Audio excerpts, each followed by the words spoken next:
Hey guys, how are you all. CS Ramandeep Singh this side. Guys, आज हम बात करेंगे कि मेरे पास एक क्वेश्चन आता है बहुत सारे बच्चों का कि सर नंबर ऑफ अटेम्प्ट्स हमारे करियर में मैटर करते हैं। क्योंकि बहुत सारे बच्चे आते हैं मेरे पास कि सर मेरे 2 अटेम्प्ट लग गए, 3 लग गए, किसी किसी के 5 भी लग जाते हैं, किसी किसी के 7 भी लग जाते हैं, किसी किसी के 10 भी लग जाते हैं। कि सर नंबर ऑफ अटेम्प्ट्स हमारे करियर में मैटर करते हैं, क्योंकि बहुत सारे टीचर बोलते हैं फेल हो गए तो तुम्हारी वैल्यू गिर जाएगी। तो बेटा इसका आंसर ना मैं वन में नहीं दे पाऊंगा। मैं अपने तजुर्बे के हिसाब से, इतना साल हो गया मेरे को पढ़ाते हुए, जैसे जो लोग बच्चे मेरे को जानते हैं, मैं CA CS CMA के बच्चों को लॉ पढ़ाता हूँ फाउंडेशन से लेकर फाइनल लेवल तक, और CMA इंटर वाले बच्चों को मैं ऑडिट भी पढ़ाता हूँ।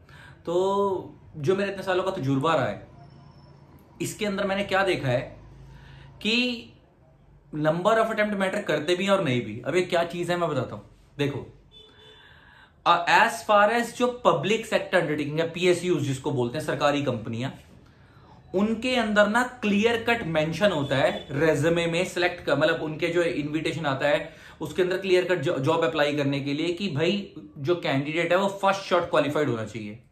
और जब बिग 4 होती है ना, जैसे CA की बहुत बड़ी 4 world wide big 4 audit firms हैं, KPMG, EY, डिलॉयट, PwC, वहां पे भी जनरली क्राइटेरिया होता है कि फर्स्ट शॉट क्वालिफाइड ही वो प्रेफर करते हैं। लेकिन अगर मैं ऐसी कुछ ऑर्गेनाइजेशंस को इग्नोर कर दूं, अगर मैं मान के चलूं अगर 100 ऑर्गेनाइजेशंस इंटरव्यू लेती हैं कैंडिडेट्स का, तो उसमें से 8-10 आपको ऐसी मिल जाएंगी जो फर्स्ट शॉट क्वालिफाइड मांगती होंगी। लेकिन 90% ऑर्गेनाइजेशंस आपको जो मिलेंगी वो आपको रख लेंगी। आपके अटेम्प्ट मैटर नहीं करते, आपकी नॉलेज मैटर करती है, आपने किस जगह से आर्टिकलशिप की थी ये मैटर करता है, आपकी कम्युनिकेशन स्किल्स कैसी हैं ये मैटर करता है। वो इन सब ग्राउंड्स के ऊपर आपको रख लेती हैं। वहां पे ये सब इतना मैटर नहीं करता कि आपने कितने अटेम्प्ट में करा। मैं आपको, अच्छा, इवन मैंने भी बिग 4 का नाम लिया।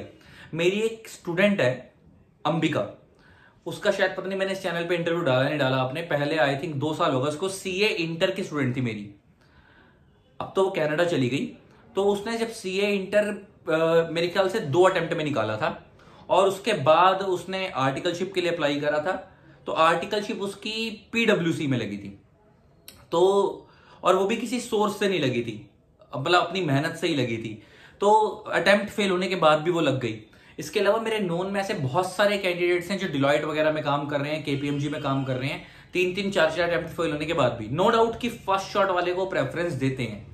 और कई बार जब उनके यहाँ जॉब की वैकेंसी निकलती है तो कई बार वो ऐसा भी डालते हैं कि मैं फर्स्ट शॉट क्वालिफाइड चाहिए, लेकिन कई बार वो रिजिड नहीं होते। कई बार मैंने ऐसे भी उनकी एप्लीकेशन देखी है जहां पे आजकल तो खैर उनकी वैकेंसी आसानी से निकलती नहीं है, इंटरनली फील हो जाती है, लेकिन कई बार मैंने ऐसे भी देखा जो मेरे फेल कैंडिडेट जो मेरी नजरों में थे वो वहां पे लगते हैं। तो आप ये मान के चलो कि जॉब तो लग जाती है, कोई दिक्कत वाली बात नहीं है फेल कैंडिडेट्स वालों की। अगर मैं अपनी बात करूं तो मैं CS एग्जीक्यूटिव में भी एक बार फेल हुआ था, मैं फाइनल में भी 2 बार फेल हुआ था। जब मैं क्वालिफाई हुआ तो मेरा एक दुबई की कंपनी के अंदर, मैं नाम नहीं लूंगा उस कंपनी का, फ्रेशर CS का पैकेज लगा था 7.5 लाख पर एनम का। और मैं उस नौकरी को छोड़ आया था क्योंकि मेरे को नौकरी नहीं करनी थी किसी की, मेरे को टीचिंग करनी थी। मैं शुरू से इसमें इन्वॉल्व था, मैंने 19 साल की उम्र से पढ़ाना शुरू कर दिया था।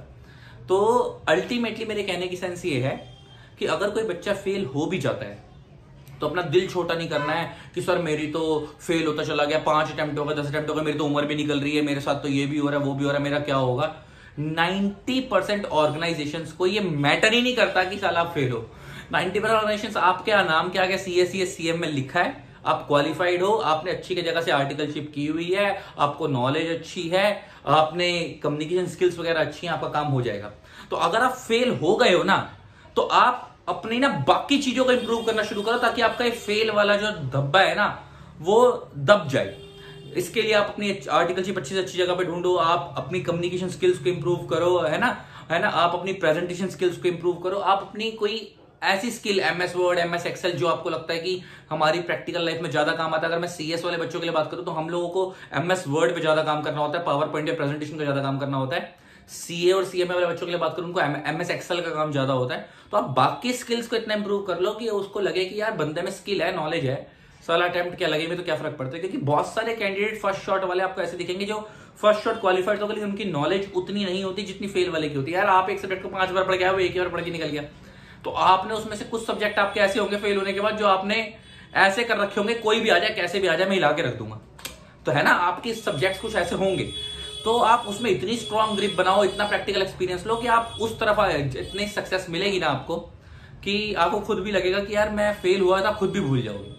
तो ले दे के इसका आंसर 2A था, मैंने आपको बताया। तो आई होप आपका माइंड से मिथ क्लियर होगा कि हमारा कुछ नहीं होगा, फेल होने का तो बर्बाद हो जाएंगे, ऐसा कुछ नहीं है। दिल लगा के मेहनत करो, अगर रह भी गए हो तो कई बार तुम्हारी कमी होती है, उसको सुधार लो ताकि आगे गलती ना हो। और कई बार ऐसा होता है कि यार हम लोग मेहनत पूरी करते हैं लेकिन स्टिल नहीं निकल पाते, कई बार हमें अपनी गलती समझ नहीं आती। तो जब निकल जाएगा तो मैंने आपको जो बाकी चीजें बताया इसको फॉलो करना, देखना स्काई इज द लिमिट होगी और आप खूब तरक्की करोगे।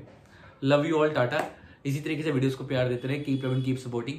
जिन लोगों ने अब तक चैनल को सब्सक्राइब नहीं करा, सब्सक्राइब कर देना, साथ में बेल आइकन को प्रेस कर देना ताकि आप लोगों को मेरे न्यू वीडियोस की नोटिफिकेशन मिलती रहे। Tata, love you all.